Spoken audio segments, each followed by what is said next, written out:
پھوٹنے کا یا تیزی سے ایکسپینڈ کرنے کا یا تیزی سے ایکسپلوڈ کرنے پھٹنے کا پایا جائے گا، وہ پھر فلک کے زیر استعمال آ جائے گا، تو لفظ فلک وہاں بھی استعمال ہوگا۔ چونکہ سورج کی پو پھوٹتی ہے اندھیرے میں سے، اندھیرا ایک پریویلنٹ کنڈیشن ہوتی ہے، اور یکایک اس طرح ہائٹ کی شیپ میں ایک پو پھوٹتی، اندھیرے کو چیرتی ہے اور روشنی ایک پھوٹتی ہے۔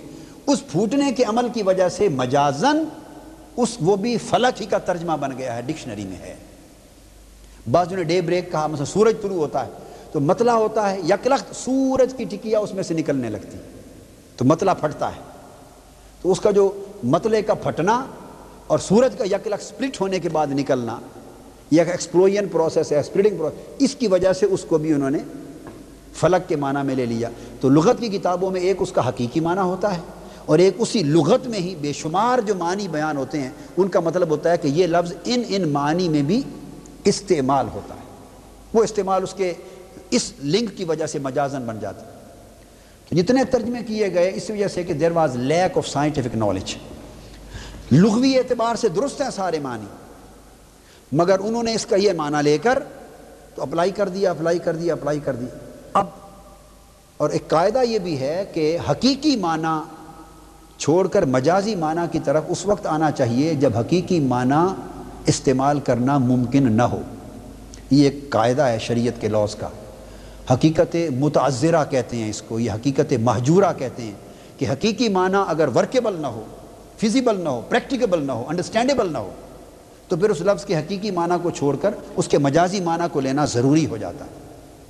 لیکن یہاں اس کا حقیقی معنی، جنہوں نے مجازی معنی کی طرف گیا، حقیقی معنی ان کا انڈرسٹینڈیبل نہیں تھا فور دیم، ان کے لیے انڈرسٹینڈیبل نہیں تھا، so they was in a problem, they were in a problem.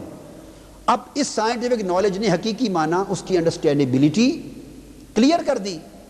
Now there is no need of metaphorical meanings, ہم اس کے اصل ریئل معنی کی طرف لوٹ آتے ہیں۔ قُلْ اعوذ برب الفلق، اس کا مطلب say I seek refuge with the Lord of Falaq from the evil of all created things، میں پناہ مانگتا ہوں فلک کے رب سے اور تمام ان چیزوں کے شر سے جو پیدا کی۔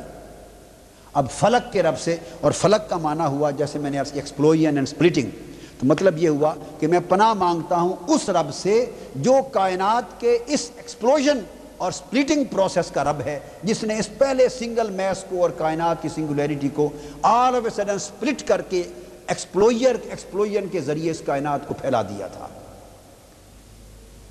جو وائلنٹ ایکسپلوژن پروسیس کے ذریعے جس نے کائنات کو وجود میں لایا، اس رب سے پناہ مانگتا ہوں، اس رب سے جو آل آف اے سڈن ایک سپلٹنگ پروسیس کے ذریعے اس کائنات کو وجود میں لایا، اس سے پناہ مانگتا ہوں۔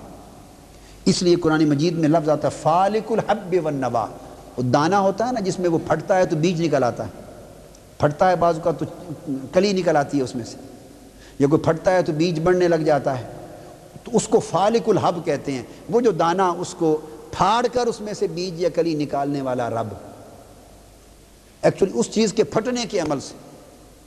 اور پھر اگر کوئی تیزی سے دوڑے اور بڑی سپیڈلی دوڑا، اس کو تفلق کہتے ہیں، تفلق عربی میں، رننگ ایٹ ایکسٹریم سپیڈز، تیزی سے پھٹنا اور ایکسپینشن، بڑی سپیڈلی، بڑی تیز رفتاری سے ایکسپینشن کائنات کی ہوئی کہ ایک سیکنڈ کے ملینتھ حصے میں، ایک سیکنڈ کے ملینتھ حصے میں اتنی زیادہ ایکسپینشن ہو گئی کہ کوئی آدمی کیلکولیٹ نہیں کر سکتا۔ کیلکولیشنز دے دی گئی ہیں آج سائنس میں، مگر وہ اس کا speedy expansion and speedy explosion, ان دو چیزوں کا معنی تھا فلق۔